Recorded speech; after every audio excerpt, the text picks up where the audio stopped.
আকাশপথে সেবার মান ও সক্ষমতা বাড়াতে বড় ধরনের সম্প্রসারণ পরিকল্পনায় হাত দিয়েছে বিমান বাংলাদেশ এয়ারলাইন্স। বেসামরিক বিমান পরিবহন ও পর্যটন প্রতিমন্ত্রী এম রশিদুজ্জামান মিল্লাত জানিয়েছেন, ১৪টি নতুন বোয়িং বিমান কেনার প্রক্রিয়া চূড়ান্ত করতে কাজ করছে সরকার। বুধবার সচিবালয়ে প্রধানমন্ত্রী তারেক রহমানের সঙ্গে বৈঠকের পর প্রতিমন্ত্রী জানান, পূর্ববর্তী সরকারের করা বিমান কেনা সংক্রান্ত খসড়া চুক্তির বিষয়ে আগামী ৩০ এপ্রিলের মধ্যে চূড়ান্ত সিদ্ধান্ত নেওয়া হবে। একই সঙ্গে দ্রুত বহর সম্প্রসারণের লক্ষ্যে ইউরোপিয়ান বিমান নির্মাণ কোম্পানি এয়ারবাসের সঙ্গেও স্বল্প মেয়াদে বিমান লিজ নেওয়ার বিষয়ে আলোচনা চলছে বলে জানান প্রতিমন্ত্রী মিল্লাত। তিনি আরও জানান, বর্তমানে বিমান ব্যবসায়িক দিক থেকে ইতিবাচক ধারায় রয়েছে এবং গত ২ মাসে এয়ারলাইন্সটি লাভের মুখ দেখেছে। এই ধারা বজায় রেখে মিক্সড ফ্লাইট পরিচালনার ওপর গুরুত্ব দেওয়া হচ্ছে।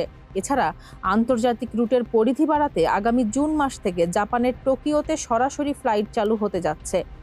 যাত্রী চাহিদার ওপর ভিত্তি করে পরবর্তীতে স্লট বাড়ানোর সুযোগ রাখা হয়েছে। অন্যদিকে হজ ফ্লাইট কার্যক্রম নিয়মিত চলছে এবং আগামী ৩০ মে থেকে ফিরতি হজ ফ্লাইট শুরু হবে বলে জানিয়েছে মন্ত্রণালয়। বিমান বহর সম্প্রসারণের এই উদ্যোগ আকাশপথে বাংলাদেশের সক্ষমতা ও যাত্রী সেবার মান আরও উন্নত করবে বলে আশা করা হচ্ছে।